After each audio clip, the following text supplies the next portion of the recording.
Good evening, everybody, and welcome to episode 20 of the EFL 72 review. Just me and Ian tonight. Hopefully, Jake will join us later on, but he's busy recording his 100th podcast. So, obviously, head over to Punk Chef 41 for all the links to that. It is decent. But yeah, Ian Bradley joins me this evening. So, anybody new watching the show, Ian, let them know what you're all about and plug anything that you need to plug. Yeah, don't switch over to Punk Chef just yet. After this one. Yeah, wait for it. I'm Ian, I'm 60 years old. I've been a Millers fan for 50 plus years.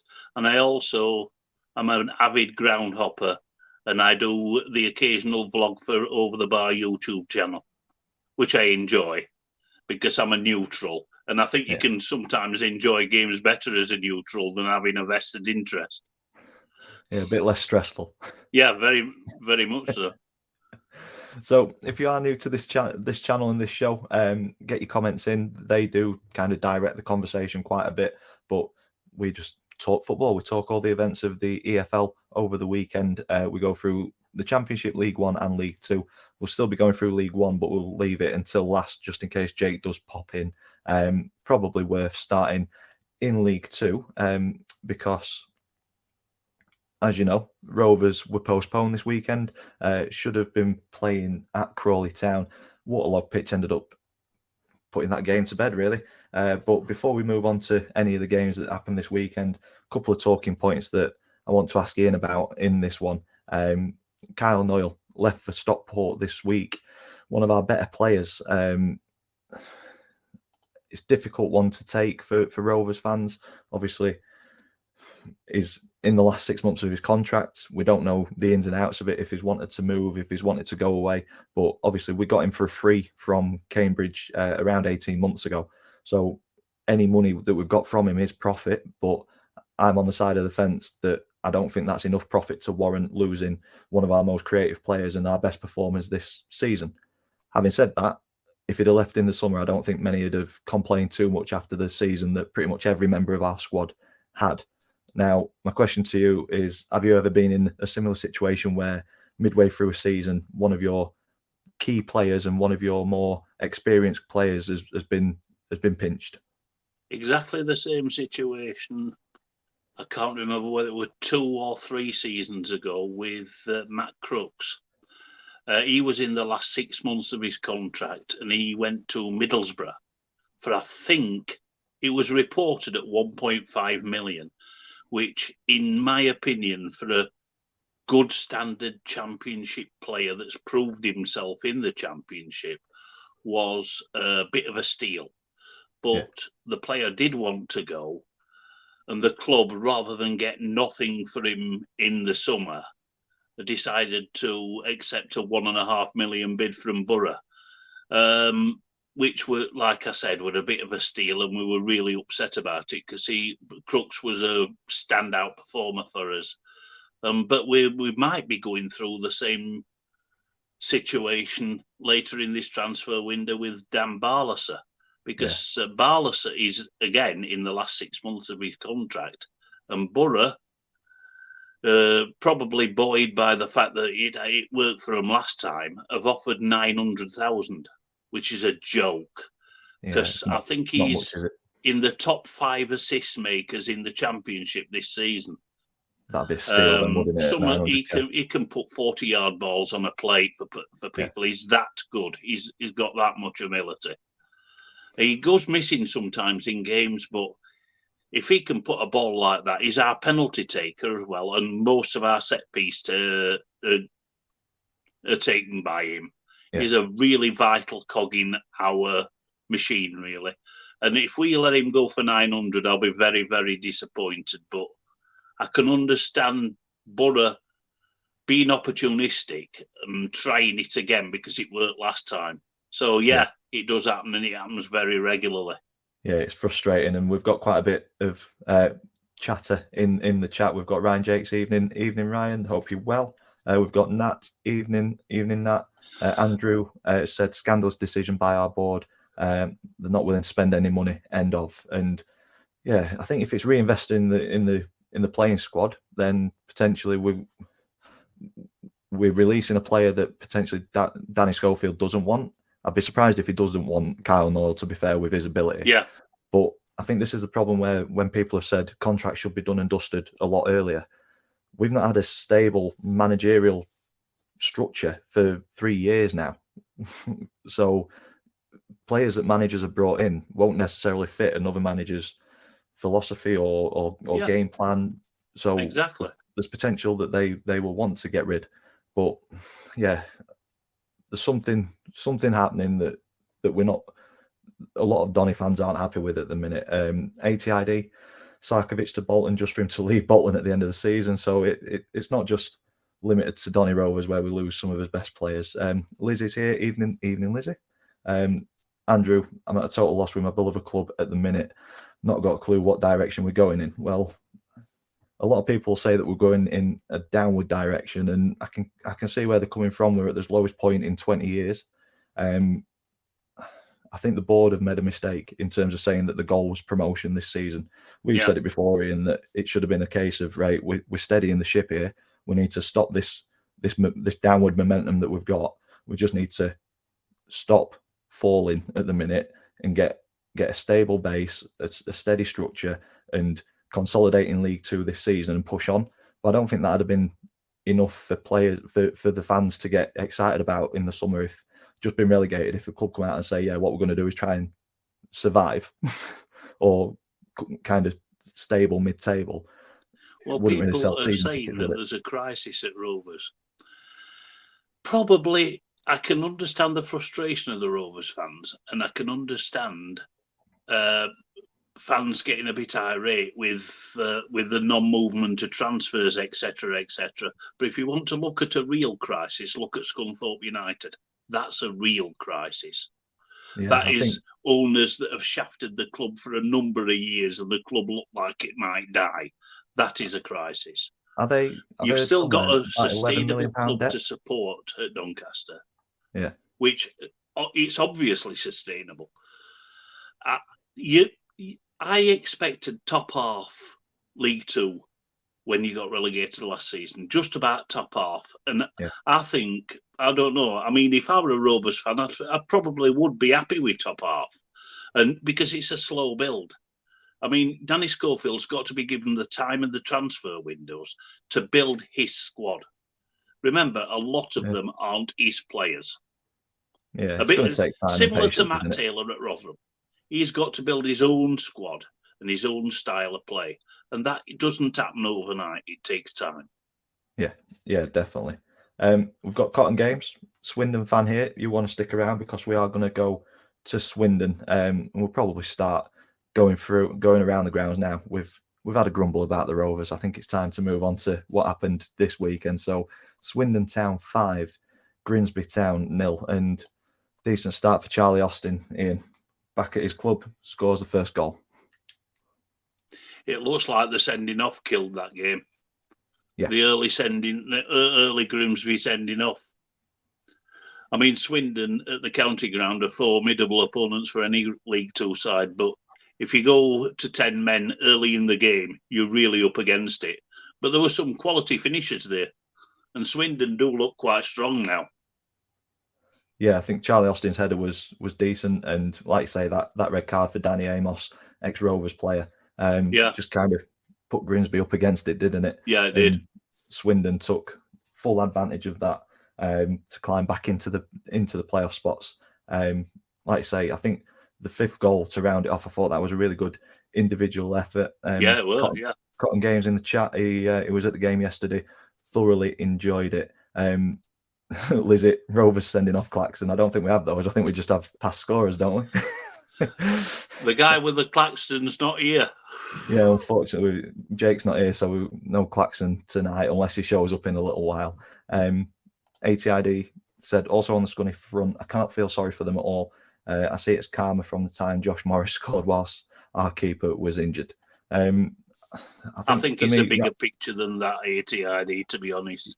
Yeah, rivalries aside, I mean, Scunny are one of our biggest rivals, and you never want to see any club die out. Not just to keep those rivalries there, but I think for me, it's thinking about the community that to put a bit of context in it, Dan. Remember, Scunthorpe was our semi-final playoff opponents in 2018, as recent as that. And if they'd have won that, they'd have got a crack at Wembley to go into the Championship. Wow. So that's how quickly a club can fall. Yeah. It's a dangerous game, isn't it? Football. Yeah.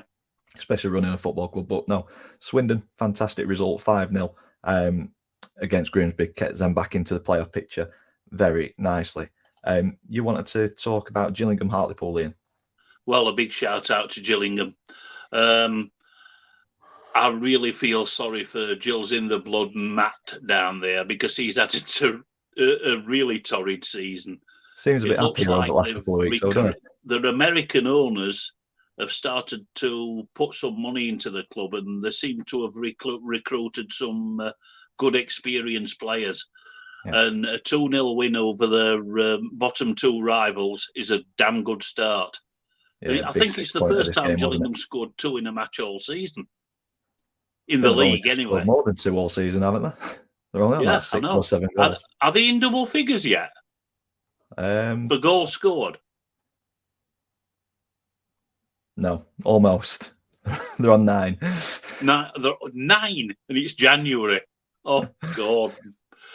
Yeah, it's been a tough season. That could be the catalyst to start a climb up. It's going to be a big ask, because they did look like they were starting to be cut adrift. But if they can rein some teams in, and there are some teams in poor form in League Two and underperforming, and they can easily. I mean, we know how. I mean, look at West Brom in the Championship, where they are now, and where they were probably 6 weeks ago. I think they were in relegation in November, weren't they? Yeah. So it can happen. If you can get a winning mentality and go on a winning run, you can shoot up the table. Yeah, definitely. I think Tom Nichols will be key for Gillingham in the second half of the season. A goal and assist on his debut. Got the, like you say, a vital 3 points for Gillingham down at the bottom end of the table. Like you say, rather than getting cut adrift in this game, which they could have potentially done if they'd have lost it, they've just closed that gap and reined a few teams in that are just above them. A couple of those teams that we want to talk about, one of them, Rochdale. Damaging defeat for them late on. It was a big mistake by the keeper, wasn't it? Oh, it was a terrible mistake, though. It was one of those that happens probably 3 or 4 times a season in the EFL. It was a terrible mistake, just went through his hands. I fear for Rochdale, really. Yeah. I mean, Collier, Matt J have signed from Exeter, which is a fantastic signing for them, which surprised me, because he was Exeter's captain. Yeah. But it looks like there's been some investment down there, and it's starting to pay off, because they've had, I think that's the second win on the bounce for Collier, and they look like they're going in an upward trajectory. Whereas Rochdale, I mean, they rely on the home form, because they're not very good away, but the home form's dropping off now, and it's looking a bit dicey for them. And if Gillingham can get a run going, those bottom 2 places could easily fall into Rochdale's hands. Yeah, definitely. We were talking before we went live about finances of clubs and stuff, talking about the Rovers and the lack of investment there. Colchester investing. Do you think that there's a lot of teams literally on a knife edge where they're pumping money in the hope that they're going to stay in the league, which will save them money, but one wrong move? Well, a lot of League Two clubs, bottom end League Two clubs especially, haven't got the investment that Collier and Colchester obviously have gleaned from somewhere. Yeah. And Rochdale are one of those clubs that are suffering with lack of investment. I'm talking like Dale, like Harrogate, like 1 or 2 more that are living hand to mouth on probably 2,000-3,000 crowds. Harrogate, especially, because I think they're probably one of the worst supported clubs in the EFL, numbers wise. Yeah. And I'd go as far as to say, as far up the table, to say probably clubs like Crewe are struggling really badly. Yeah, because their ground's pretty big, isn't it? For the well, it's attendances that they 10,000, get. so yeah. And Gresty Road's one of them funny grounds where they've got a great big main stand and not much else. Yeah, it's a really weird ground, Gresty Road. But yeah, I mean, if they're underperforming on the pitch, the crowds suffer. So therefore, the match day income is lower. Yeah, just less money to spend on infrastructure and players. Yeah, it's a slippery slope, really. Yeah, and I'm not sure if I think Donny could be at the top of that slippery slope at the minute in terms of the balance between fans starting to say enough's enough. I'm not putting money into it, and I think when that starts, if that grows and grows and grows. To Rovers' credit, I think the crowds have held up pretty well. Yeah, I think you're averaging about 6 to 7, which is pretty damn good for League Two. Yeah, I just worry that next season we could see that impact, and then you mean season tickets and the like, yeah. Yeah, I think the model that we've got where we're breaking even at the minute could start showing a loss, which is then just going to impact. Very possible, yeah. Yeah, so I'm a little worried about the future, and I'd like to see a bit more stability put in there, but I don't think we're as bad off as. I've done my bit though, Dan. I've been 3 times this season. Yeah, we'll just have to keep on getting you in. Yeah. Before we move on to the Championship, let's have a quick look at the League Two table. We'll start down at the bottom where there was important results for Gillingham, and Colchester does change the complexion of the bottom end of the table. Gillingham, like we say, it's just closed that gap. They're now 3 points behind. Rochdale. Look at Colchester's form. How that's picked up. Yeah, well, informed team in the bottom. 10? Yeah, 9 or 10 or so. So yeah, Colchester looking like they're pulling themselves away from danger. We've got Crawley, Harrogate, Rochdale who are nervously looking over the shoulders, especially with Gillingham with the investment that they've got now. That game in hand, but Gillingham still have a mountain to climb. Yeah, but positive noises coming out of there at the minute. Move to the top of the table, and draws for Leyton Orient and Stevenage don't change the look of the top end of the table, but Northampton getting beat by Northampton. Recent form is poor, isn't it? Really? Yeah, a 2-0 defeat to Stockport.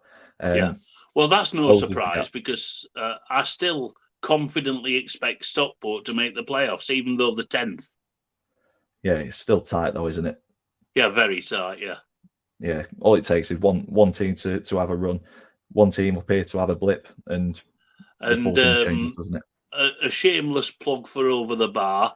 I will be at the Lamex next Saturday for the meeting of the top 2, Stevenage against Leyton Orient, and I'll be vlogging it. So I'm really looking forward to that one.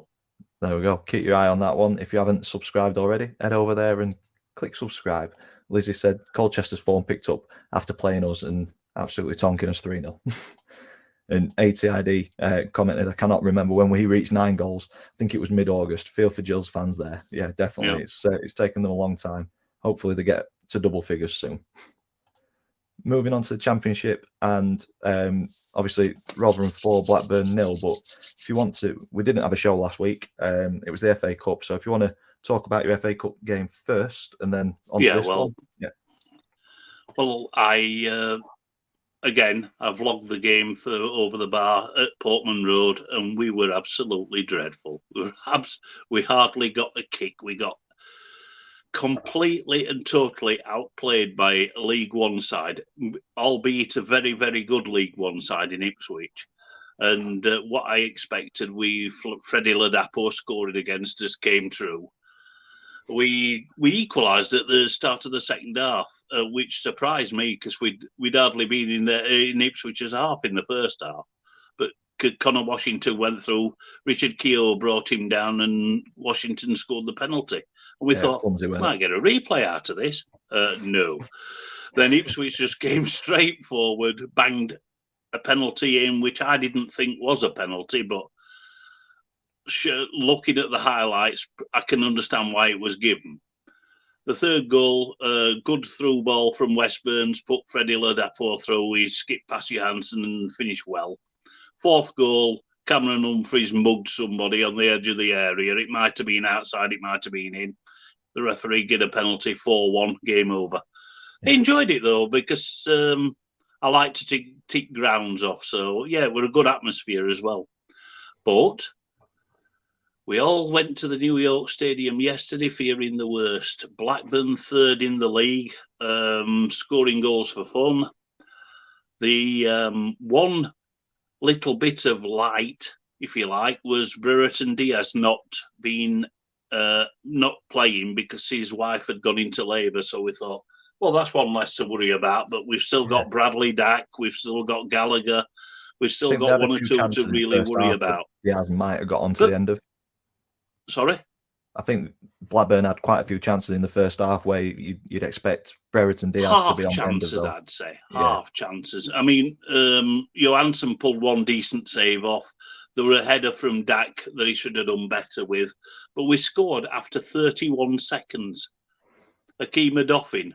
It was a hell of a strike as well after a Hialda cross reached him via a couple of deflections. Our debutant from Leeds, Leo Hialda, I think they call him. He had a good debut. But Sean Morrison, our experienced centre-back, ex-Cardiff, if Carlsberg's did debuts, he was absolutely fantastic. Organised, vocal, sorted the back line out, give people a rollicking when they deserved a rollicking out of position and whatnot. The back line looked solid for the first time in weeks and weeks. Yeah. And going forward, we were a lot better. Rathbone put one in, it hit the bar and bounced over the line.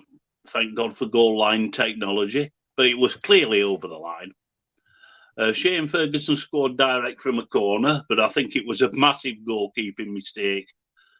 And Connor Washington rounded it all off in injury time. A fantastic performance. And really went out of there feeling really pleased. I mean, I know we're struggling in the Championship, but it's a second 4-0 home win of the season, because really at the start of the season, we did Reading 4-0 at home as well. I wish we were struggling in Championship like you. Yeah, and also that's done wonders for us goal difference.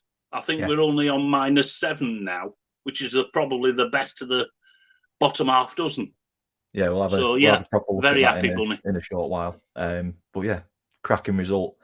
Blackburn were third going into this game, so like you say, probably expecting nothing going to the game yesterday. Yeah, I didn't expect it at all. No. So there were some really happy Millers fans coming out that ground yesterday lunchtime. So yes, I think Sky can come more often if we can turn performances on like that regularly. Yeah.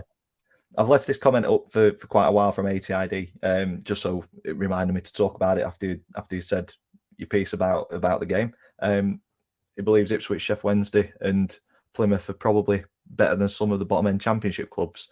Don't think the jump's that big this year. To be honest with ATID, I'd quite agree with that.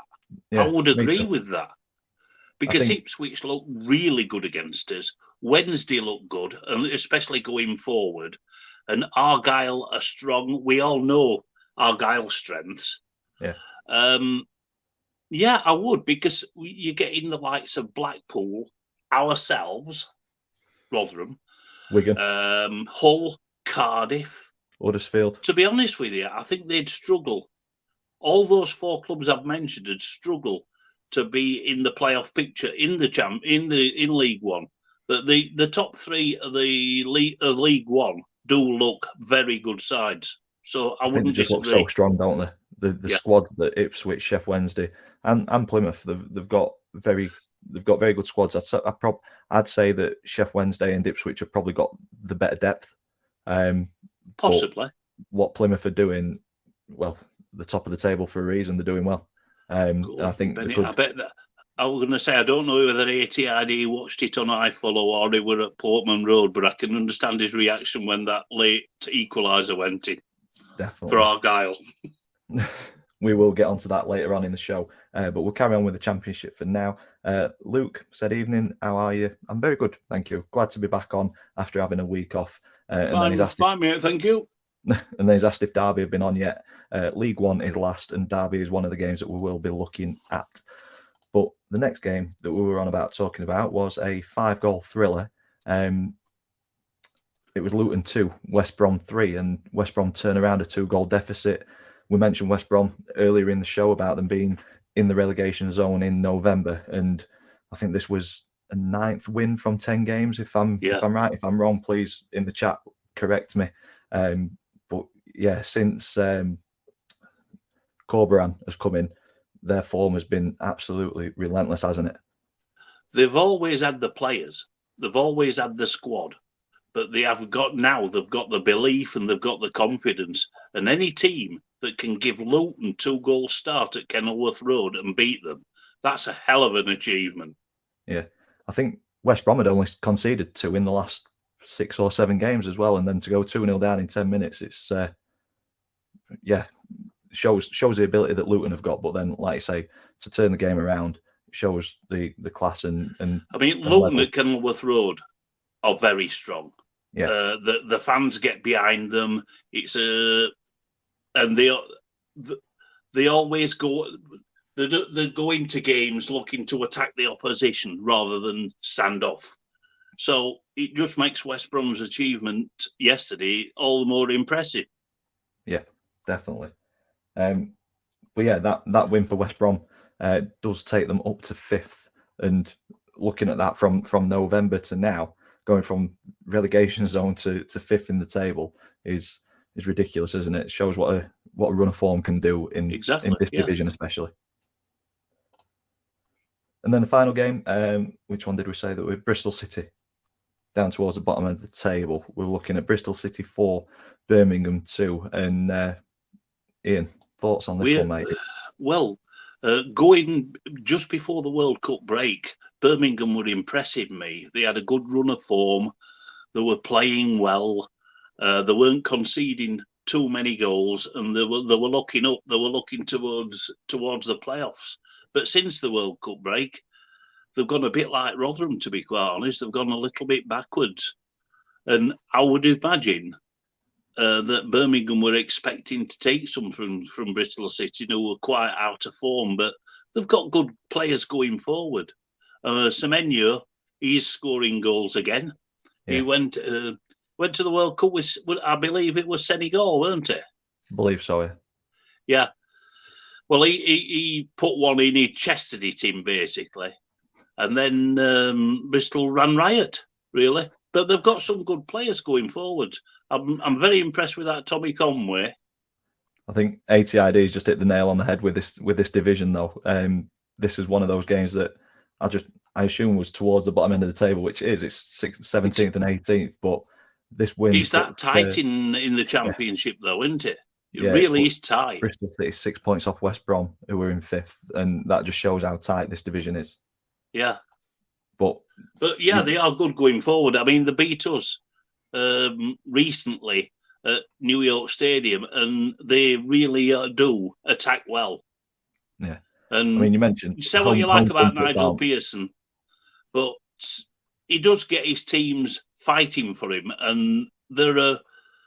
How can I put it? They're a combative unit, if you like. They work hard for each other. Every player leaves everything on the pitch, and that's what you really need for a sustainable championship side. So they're doing okay, Bristol City. And to be fair, that's all you want as a fan as well, isn't it? To see the players put the effort in. But home comforts are not something that's been talked about with Bristol City. This was their first home win since October, and you mentioned Birmingham's form. This ended up inflicting their 4th straight defeat in the league. So they've gone backwards, haven't they, really? Yeah, I think this, like you say, this was probably one of those games where Birmingham have come in thinking Bristol City not won at home for so long. We're on 3 straight defeats. This is a good opportunity to turn our form around, get out of this little rut. But yeah, the form book probably wasn't followed too much on this one, with Bristol City running out 4-2 winners and making their position in the table look a little bit more comfortable. And like ATID says, that takes them up to 32 points, and then you go up to West Brom, who are on 41. It's such a tight division. It is. It's a division where everybody can beat everybody, isn't it? And we've always said that. I mean, like, where did our 4-0 win against Blackburn come from? So any team on the day can beat any other team in this division. And I include Wigan in that. I know they're bang out of form and bottom of the league. Yeah. But they've got good players. And if they have that day, they can beat anybody. I think for me, out of the bottom three at the minute, Huddersfield, a couple of weeks ago, we were saying that they were dead and buried and out of it. They were getting cut adrift. I think they've put themselves in a really good position with those 2 wins. And a draw this weekend. It's not great form, but it's the best form. Blackpool's form's worrying. Yeah. I think for me, Cardiff, just having that inability to change draws into wins, that could put them in trouble. And also, as well. aren't Cardiff City on a transfer embargo because of that Salah fee? Yes, I believe they are. So what they've got, that's not going to help them, is it? No. But yeah, good win for Rotherham. Gives them a little bit of breathing space. But it's a tough couple of games coming up for you, isn't it? Yeah, Watford away, Sheffield United at home. They're not going to be easy. But having said that, I think we'll be competitive in both. So who knows? But the best thing about the weekend, apart from our win, obviously, was the late equalisers for Hull against Huddersfield, and for what were the other one? Oh, the Wigan at Cardiff. The oracle that is ATID has corrected as the embargo got lifted last Friday, but they are managerless, so that could impact their transfer. Oh, I didn't. Oh, apologies, I didn't realise that. But have they got any money to spend? Around the Grounds also put that in as well. They're out of the transfer embargo. He said evening, so evening, Lee. Hope you're well. Hello, mate. Jonathan is here. Evening, guys. Evening, Jonathan. Hello, Jonathan. Nice to see you. Moving towards the top end of the table, Burnley and Sheffield United running away with it, aren't they? To me, the top 2 are already settled, and I think the placings of the top 2 are already settled. To me, I can't see Sheffield United catching Burnley because apparently Burnley didn't play well yesterday against Coventry, but they still won. And if you don't play well and win, you're doing something right. Vincent Kompany's got a machine going there, a winning machine going there, and I just can't see anybody coming anywhere near them. The playoff situation, though, it's going to be a little bit tighter. I can see every one of those teams, Watford, Borough, Blackburn possibly will drop out because of the number of defeats, because we know they don't draw games, but they lose too many. And when you've got the likes of Norwich on the heels and possibly Millwall, Luton, and even Sunderland, they could, with a winning run, Blackburn could find themselves mid-table in no time. Yeah, definitely. Yeah.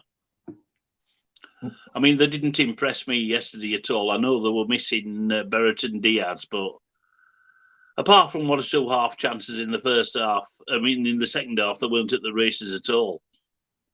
So I've seen far better Championship sides than Blackburn this season. There we go. Not saying that McGuinness is a massive loss for us. Cardiff took McGuinness back from Wednesday this week, so I think that'll be a good addition to their squad. But yeah, I just think they're in a bit of bother down towards the bottom end of the table. Moving on to League One. Obviously, Jake's normally here to talk Sheffield Wednesday.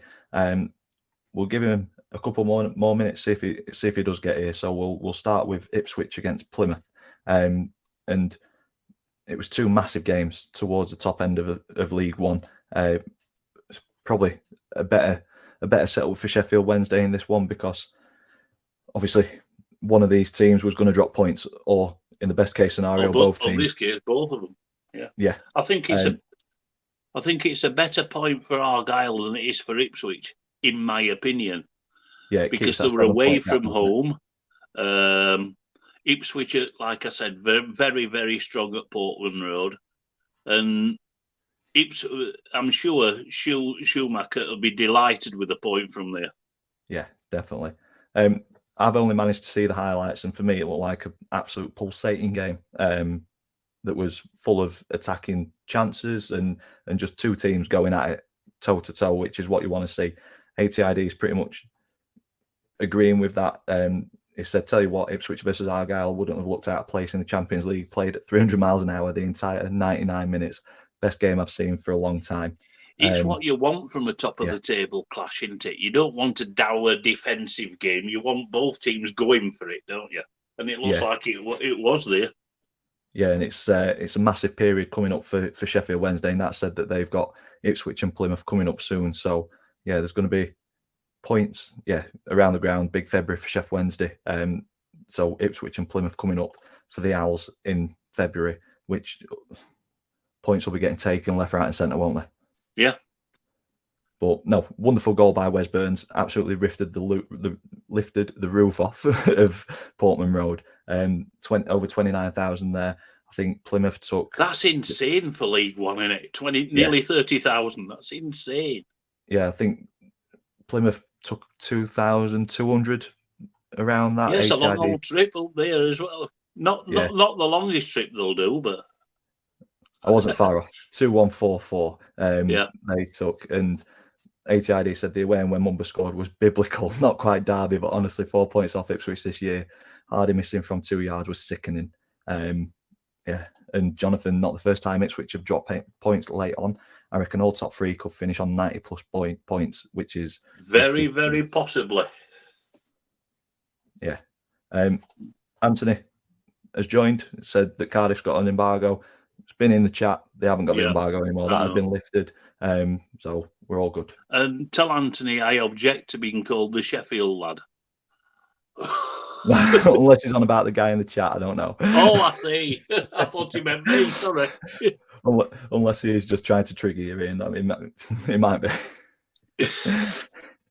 But no, the Mumba goal on the 90 plus third minute, I bet Plymouth felt like they'd won the game, and that's kept that 7-point gap between them and Ipswich in third. So, like you said, Ian, a much better point for Plymouth than Ipswich, but a big month coming up.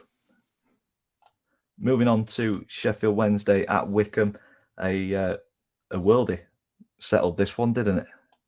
Well, we were used to Volk scoring goals like that for us. Yeah, because he's got a hammer of a right foot, and what a strike that was!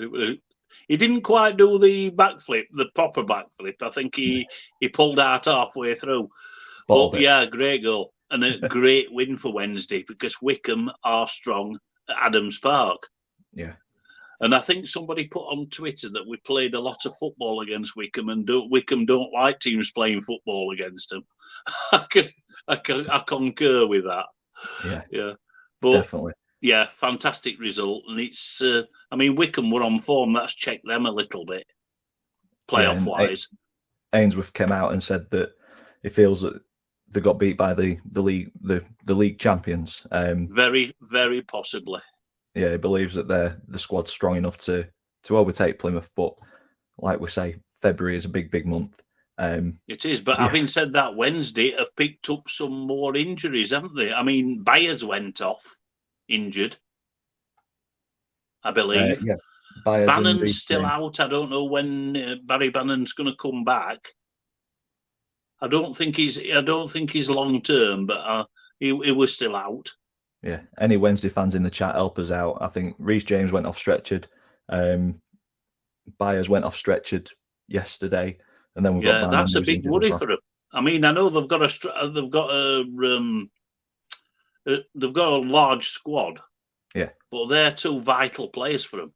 Yeah, you're always going to miss key players. And McGuinness going back, that's a big loss for them as well. But I think the squad is strong enough to cope. Yeah, I've got a guy at work who's a Wednesday fan, and he wasn't a fan of Myton. He said that whenever Myton was on, the team just didn't play as well as they do when he wasn't. So he was quite happy that Myton's gone back to Forest. So I'm not sure if he is a big loss or not. No, I think you mean Mighton, don't you? Yeah, Mighton. Yeah.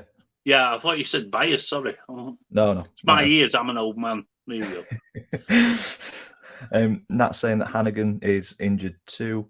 And Around the Ground says Byers, I think, just said it was a cut on Twitter. Yeah, I think I saw somewhere saying that we're just a few stitches, so maybe that's not okay. That's not too big. But I've not seen anything about Reece James, and not sure how long. I did say Byers. There we go. It's me. I'm just talking rubbish. It's not your hearing, Ian. But no, fantastic goal from Will Vaulks. Puts Wednesday 4 points ahead of Ipswich and 3 points behind Plymouth with a game in hand. So positions them very, very well, doesn't it? I think the top three are sorted now. I think it's just what order those top three will come in. Definitely. And then to finish off this video, we said that we were going to talk about Derby, Cheltenham 2, Derby 3. Another 5-goal thriller. Frantic first opening 10 minutes or so with Derby going 1-0 down and then turning it around. A thunderous strike from Bird to turn it around. Another screamer. Yeah. But Warney, is he getting the best out of Derby? I think he's starting to. I think he's starting to. I mean, there's still another fortnight of the transfer window to go, and he can bring free agents and loan players in.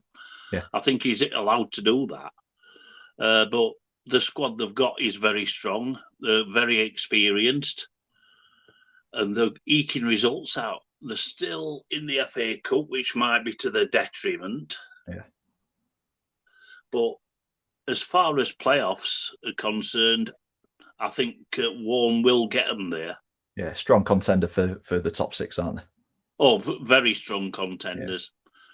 Yeah. I mean, they struggled away from home earlier on in the season, but they seem to have addressed that. And at Pride Park, they're a match for anybody, as as everybody knows. So, yeah, I'd say top 6. I'm very confident. I won't say 100% guaranteed, but I'm very confident that Derby can make the top 6. Yeah, I'd agree with that. Around the Grounds has agreed with Mighton, not Byers. Mighton, he was missing something. To be fair with Mighton, we play with wing backs and he doesn't fit our system. So maybe he just like Nat says, just true enough. He's not getting the best out of that player. 80 idea as well. Pompey losing again, going on a League 2 tour. Things you'll love to see. I don't think they'll be going on a League 2 tour. But Pompey are a mess at the moment, aren't they? They're an absolute mess. But yeah, on this game, it was nice to see Alfie May score. It's always nice. Soft spot for Alfie May from his playing time at the Rovers. Time. Yeah.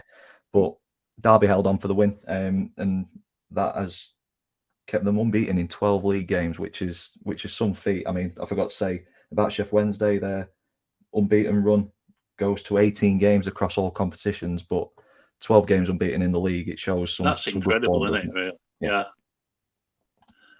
And let's have a quick look at what that does for the table before we round this stream off. Forest Green Rovers currently sit rock bottom, but it is very tight at the bottom. We've got Burton in 23rd, MK Dons in 22nd. Lizzie popped up with a klaxon for Alfie May. Thank you very much. And Cambridge in 21st. Is there any one team out of them four? We say it every week that could potentially pull themselves out of danger. Well, I would have thought MK, but only drawing with Lincoln yesterday's probably checked them back a little bit. I expected them to beat Lincoln, to be honest. Me too. Form-wise, they're not in too bad run of form. No. And I think out of the bottom 4, I would take MK as being the ones that could possibly get out of it. Cambridge are on no sort of form at all.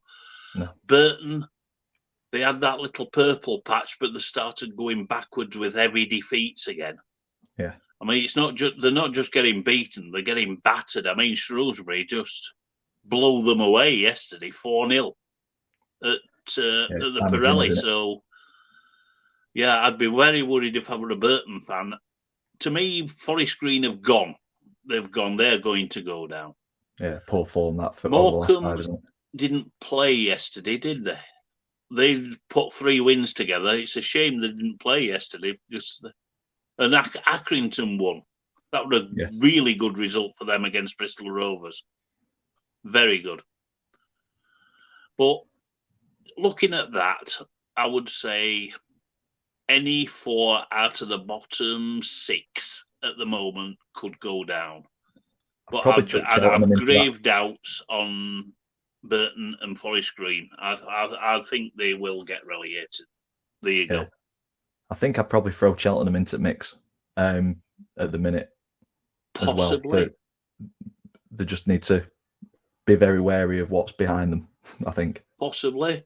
And I'd be a little bit worried if I was a Lincoln or a Fleetwood fan, because their form is not good. But look at Pompey. Good Lord, look at the form. Yeah, horrible. 4-0 written all over it. But we said, didn't we say a couple of weeks ago that Portsmouth jersey is very heavy? Yeah, there's a lot of expectations of the people at Fratton Park and everything, of the fan base. Yeah. He's got a big rebuilding job to do there. Yeah. Anthony's asked a question. Are we starting to worry with the games that are left yet? Sorry, I missed the championship chat, but massive points lost for us and Blackpool. And I think Huddersfield have got Blackpool next. I'm guessing that's what he's trying to say. That will be a 6-pointer if it's Huddersfield Blackpool. Yeah, I think neither team will want to draw out of that. Yeah, but for me, I think there's plenty of the season left for teams at the bottom of every single division. There is, yeah. I mean, Rotherham's next away game. Oh, sorry. We've got Watford and Sheffield United, and the next away game after that is Blackpool away. 6-pointer. Jonathan signed Lecco, due another couple in next week. Forest Green away next week. That's a massive game. But Lecco and a couple more additions. I think there's definitely reasons to be hopeful, Jonathan. Definitely. Yeah, you're not out of it yet by any means. No. And ATID said Morecambe and Cambridge got postponed because Cambridge stand blew down. Wow, really? I didn't know that. I just assumed it was a waterlogged pitch.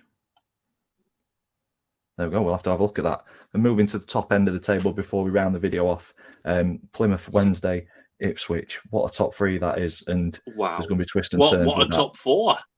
Well, yeah, Derby are there, aren't they? Barnsley tailed off over the last couple of games, couple of defeats.